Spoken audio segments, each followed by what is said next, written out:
There you are. Let's go. Welcome back to the channel, and if you're new around here, I'm Jesky Chuck. We dive into all types of disturbing TikToks, mysterious theories from across the internet. 2 things we need to do before we get started. 1, hit that like button. 2, hit that subscribe button. With that being said, let's dive in.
No one's really talking about this story. A farmer who would like to remain anonymous was having problems of finding crop circles in his crops. And after not being able to figure out what was causing it, he put up a hidden camera. And this is what it captured. Take a look at this. Look right here. Wood just fell out of the sky and created that crop circle. And it looks incredible. And I blew it up and went frame by frame. That is what I saw coming out of the sky prior to the impact. And that is what it looked like after it hit the crop. And there's been a lot of talks of strange things happening on farmland. But I'd like to know, what do you think that was that fell out of the sky? No one's really talking about this story. I can't really tell if it's real or not, but it is definitely interesting. Let me show you one that I believe that might be actually real. Here I'm standing at Oliver's Castle at precisely the same spot as John Whaley was standing in August 1996, when he supposedly, for the first time in history, managed to film the creation of a crop circle.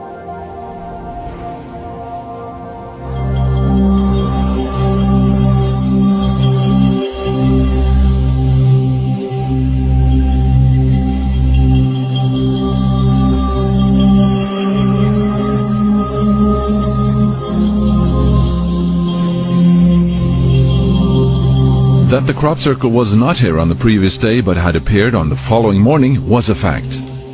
That John Whaley was here at dawn could be confirmed by a military patrol that happened to be jogging by at the time. John went to the local pub later that same day and showed his film to the people there. Even so, many believe that he had managed to manipulate the film with computer animation in the meantime, something that computer animation experts doubt. To overlay a perfect animation over a handheld, unstable film would need several days of work using the computer equipment of that time. Even today, the film is still a great mystery, and John has gone underground due to the intense interest that his film created.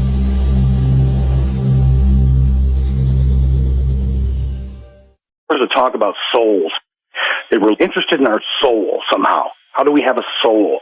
How does this container hold a soul? There's a talk about souls. They were interested in our soul somehow. How do we have a soul? How does this container? There's a talk about souls. They were interested in how do we have a soul? How does this container hold a soul? That was a strange conversation. I thought, man, that's just weird stuff people talk about in this base. Well, that is critical. This is the most critical of all the subjects that you have mentioned. Can you describe where you were and who you were talking with or listening to about the containers and the souls? I was sitting outside of my office, smoking a cigarette at the table with all the guys from the 732nd, the communication guys, that listen to people talk. There was a couple of officers there. There was a first lieutenant and a second lieutenant, and then I believe there was a lieutenant colonel. They were talking about how these beings from other planets were interested in our soul.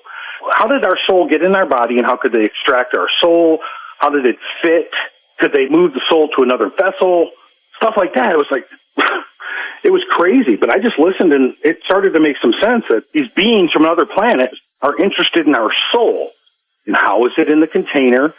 And they could repair our containers and do all kinds of stuff to us, but they couldn't get our soul. They wanted to know how to capture the soul. And the person telling this knew this information because why? Because he worked in the Cunilla Tunnel, and he was one of the officers that listened to otherworldly communications, and he had, I think it was 18 years of service in intelligence. So when you get to a certain level of intelligence, you've already been around the block and been a lot of places. So he knew firsthand that they were looking to find out how to get our souls out of our body, if they could capture our soul.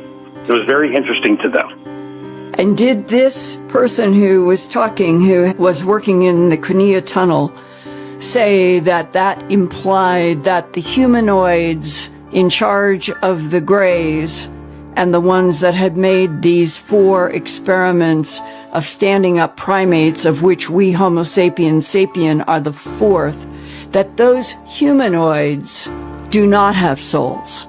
Didn't say anything like that, but you know what? It made you wonder, how are they so interested in our soul? I don't know. He didn't say. He just said they were extremely interested in our souls, and that this was an Earth school. We were on an Earth school. Our souls were in school. Somehow this is where our souls came to learn. And they wanted to know how to get our souls, for the knowledge of the souls, or something that we've learned in this lifetime. That we're containers. That's how supposedly the aliens look at us. That we are nothing but containers. Containers of containers. Man, they always trying to downplay the beautiful creation. We aren't just containers. Beautifully well-tuned machine, capable of self-healing, experiencing different senses. It truly is a gift. Every single day is a blessing. Being able to look up at the stars, being able to smell the different aromas of nature, being able to taste. Don't take anything for granted. We're containers made to hold the spirit, the ruach. Every single day is a blessing. This looks similar to what I saw. And right here you see there were cigar, egg-shaped, and disc craft that looked like a highway up above your head. They were coming and going, and they were disappearing into the rock wall of the cavern. They were going full speed, not slowing down at all, and just disappearing into the wall of the cavern. This was their garden. It was very big. And that's, I guess, the highest vibratory food that we're going to find. And then this was the park area where I could hear different animals in the background, and there was an obelisk that was in the middle of this park that had a giant glowing sphere above it that was mimicking the sun. It was putting out full spectrum light. Tartarus, Sheol, what if it's all down there in different sectors? Did this man give us a first-hand possible account of inside Hollow Earth, aka Agartha? If you thought I didn't have an excellent specimen for you today, think again. Alright, look at this specimen.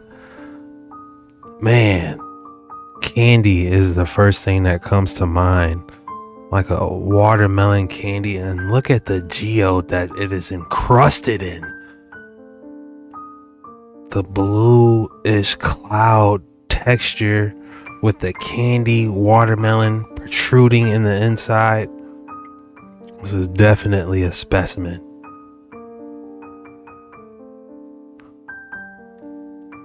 Let me know, what would you name this piece in the comments below. Land above the ice wall.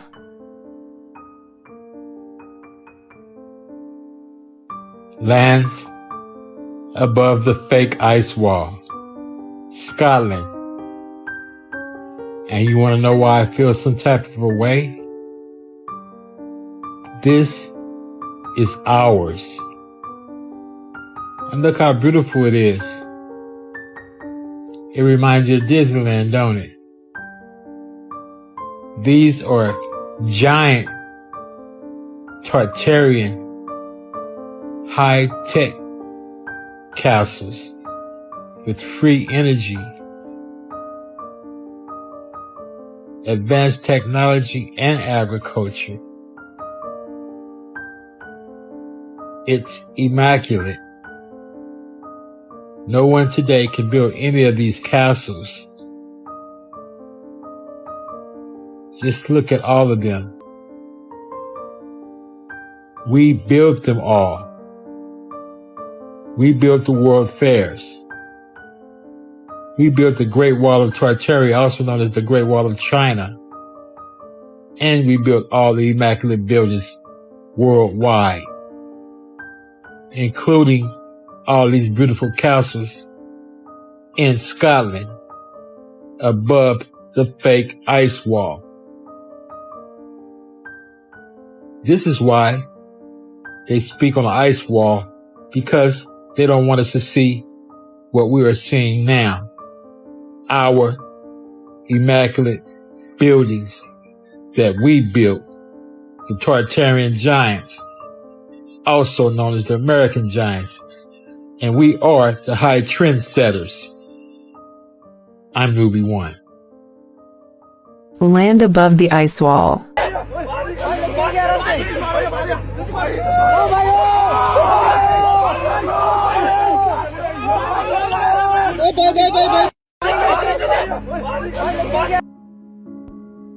That's some type of Nephilim shield by the looks of it, because it looks like they're happy that he pulled it out, not like he was trying to use it as a container. Because think about it, why would he be scooping it with that giant container when he's got a full-fledged bobcat out there? If you ask me, this is some type of ancient shield somehow. What's going to carry it with that strap? This is an ancient Chinese map from the Ming Dynasty in 1602, and you won't believe how it describes some of the places on here. Check this out. First, we have the Little People Kingdom. They are about 30 centimeters tall. They mature at 5 years and age rapidly by 8. They live in caves to avoid large birds that hunt them as prey. Each summer, they destroy bird eggs. Their mounts are sheep. Second, we have the Kingdom of Ghost. They hide by day and hunt at night. Their clothes are made of deerskin. While their eyes and ears and nose look normal, their mouths are on top of their heads. They eat deer and snakes. Third, we have the northwest region of the Kingdom of Dada. The tradition here is that when their parents grow old, their children must and eat their bodies. It's considered burying in their own stomachs instead of in the mountains, as a way to show respect and spare them from hardship. Here we have a place once called the Kingdom of Women. Men also lived in this place. However, when too many boys were born, they would be now it's controlled by men with only the name left. Next we have the Kingdom of Black People. This place must be closest to the sun because the people there have black skin. They do not wear clothes and have curly hair. Next we have the Kingdom of Boshir. The people here do not build houses or farm. They live in caves, eat human flesh, but just the men, never the women. I thought those were some pretty interesting accounts for the Chinese to actually have documented and written on maps by region. I doubt it's folklore. I mean, who knows, could be wrong, but it seems to be some sort of documentation of actual people or entities or creatures living in certain regions. Really cool stuff. Let me know what you think in the comments.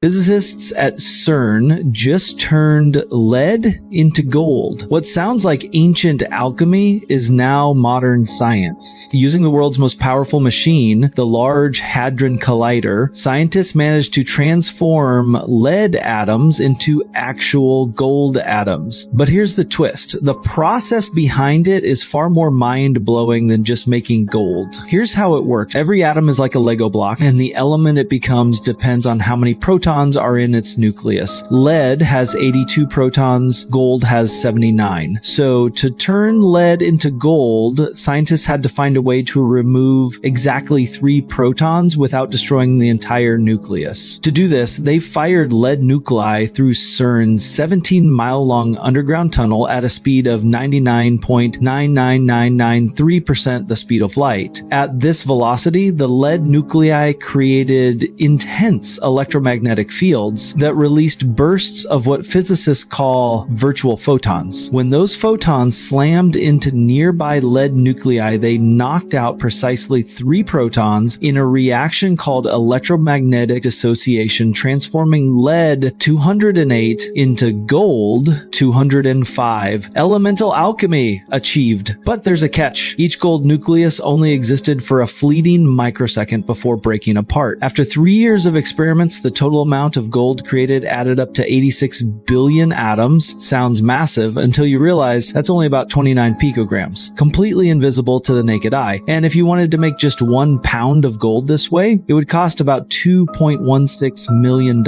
For over 2,000 years, alchemists tried to turn lead into gold using medieval chemistry. They weren't wrong. They were just missing particle physics, virtual photons, and electromagnetic fields more powerful than anything on Earth.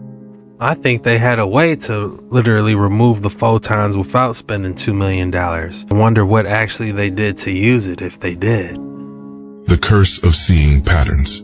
You don't call it intuition anymore, you call it pattern recognition. Because after being lied to enough times, the truth became obvious. And silence? Louder than anything they said. You don't react now, you remember. You don't argue. You observe. You don't ask twice. You distance. They think you're calm. But really, you've just stopped warning people. Because when you used to speak up, they gaslighted you. Now you just collect the data. You've seen the cycle too many times: sweet shift, tension, silence, damage, apology. A pattern so familiar it's scripted. So now, you smile less. You listen harder. You move quieter. And when the cycle repeats, you don't fix it. You disappear. This isn't coldness, it's emotional accuracy. Learn to predict betrayal by paying attention when others didn't. That's the curse of seeing patterns. Once you see them everywhere. And you never look at people the same again. The curse of seeing patterns. Emotional accuracy. Damn, I love that. The curse of hyper-awareness. This isn't overthinking, this isn't anxiety. This is hyper-awareness. The curse of catching every detail. Every shift in tone, every fake smile, every word they didn't say. You spot the lie before it's spoken. Feel the tension before the storm. And the worst part, you can't turn it off. You walk into a room and instantly know who's real, who's pretending, who's hiding something. It's not a skill, it's a survival mechanism, built from betrayal, shaped by silence, refined by pain. People call it paranoia, but you call it preparation. Because being wrong once was enough. So now, you observe everything, but trust nothing. You smile, but measure. You listen, but dissect. And when you act, it's never loud, it's precise. Hyper-awareness made you distant, made you cold, but it also made you unbreakable. They say ignorance is bliss, but you chose clarity, even if it cost you your peace. Is it just me, or are these hitting kind of hard? Do you remember when that video went viral of the microwave plate and people realizing that the indentation on this plate that sits in the gear and turn the plate in the microwave is the same shape as a radiation symbol? Well, the crazy thing is a lot of people are saying it's not a big deal, man. It's just a gear in there. But it is interesting that it could be any other shape than the radiation symbol. But here's the crazy part. And you know what's crazy about the microwave is it's about the only appliance that you've never seen a commercial of. Yet it's in all of our homes, unless you're like me and got rid of it. But there is something so crazy about microwaves, so much more, is that it's the frequencies that excites the molecules and just makes it warm up. But you cannot speak about it on TikTok. In fact, if you ask Google, are microwaves safe, you would have to go to page 100 before you see any variance of an opinion on a matter. They're all 100% use it. It's great. It was an amazing invention. But never mind what Russia did in the 1960s regarding microwaves. That is a good point. They could have literally made it any different symbol besides that. It's almost like they have to tell you before it happens. Psychology shows that people with high emotional intelligence often experience deeper loneliness, not from a lack of connection, but from an excess of awareness. It's known as the curse of knowledge. They don't just feel emotions, they analyze them.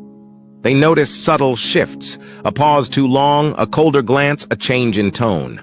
Long after a conversation ends, they replay it, not because they're insecure, but because they caught what wasn't said. They anticipate outcomes before they unfold. And when things go wrong, they often already know why, and still carry the weight of responsibility. That's not overthinking. That's hypervigilance, a trauma response rooted in childhood. It develops in environments where emotions were unpredictable.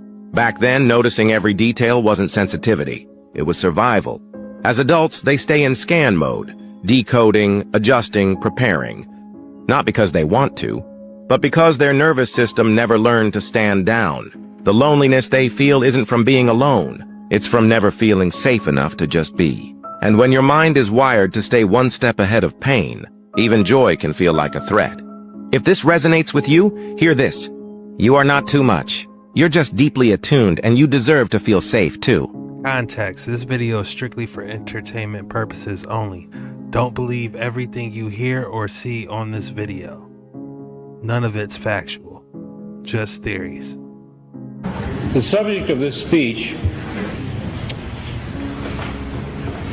is a topic which has been discovered recently and which may not exist at all. I may be talking about something that does not exist. Therefore, I'm free to say everything or nothing. I, in my stories and novels, often write about counterfeit worlds, semi-real worlds, as well as deranged private worlds, inhabited often by just one person, while meantime the other characters either remain in their own worlds throughout or are somehow drawn into one of the peculiar ones. This theme occurs in the corpus of my 27 years of writing. At no time did I have a theoretical or conscious explanation for my preoccupation with these pluriform pseudo-worlds, but now I think I understand. What I was sensing was the manifold of partially actualized realities lying tangent to what evidently is the most actualized one, the one which the majority of us, by consensus gentium, agree on. Later that day, back home again, but still deeply under the influence of the sodium pentothal, I had a short, acute flash of recovered memory. Then, in mid-March, a month later, the total body of memories, intact and entire, began to return. You are free to believe me or to disbelieve, but please take my word on it that I am not joking. This is very serious, a matter of importance. At that time, I had no idea what I was seeing. It resembled nothing that I had ever heard described. It resembled plasmic energy. It had colors. It moved fast. It collected and then dispersed. But what it was, what he was, I am not sure even now. In other words, it's a common theme in my writing that a dark-haired girl shows up at the door of the protagonist and tells him that his world is delusional, that there's something false about it. Well, this did finally happen to me. I even knew that her hair would be black. I had an actual complete sense of what she would look like and what she would say. She did appear, she was a total stranger, and she did inform me of this fact, that some of my fictional works were in a literal sense true. I wrote out these dreams in novel after novel, story after story. To name two in which this prior ugly present obtained most clearly, I cite The Man in the High Castle and my 1974 novel about the U.S. as a police state called Flow My Tears, the Policeman Said. I'm going to be very candid with you. I wrote both novels based on fragmentary residual memories of such a horrid slave state world. People claim to remember past lives. I claim to remember a different, very different present life. I know of no one who has ever made this claim before, but I rather suspect that my experience is not unique. What perhaps is unique is the fact that I am willing to talk about it. We are living in a computer-programmed reality, and the only clue we have to it is when some variable is changed and some alteration in our reality occurs. We would have the overwhelming impression that we were reliving the present, déjà vu, perhaps in precisely the same way, hearing the same words, saying the same words. I submit that these impressions are valid and significant, and I will even say this: such an impression is a clue that at some past time point a variable was changed, reprogrammed as it were, and that because of this an alternative world branched off. Just like the scene with the black cat continuing to walk past. It was a glitch in the Matrix.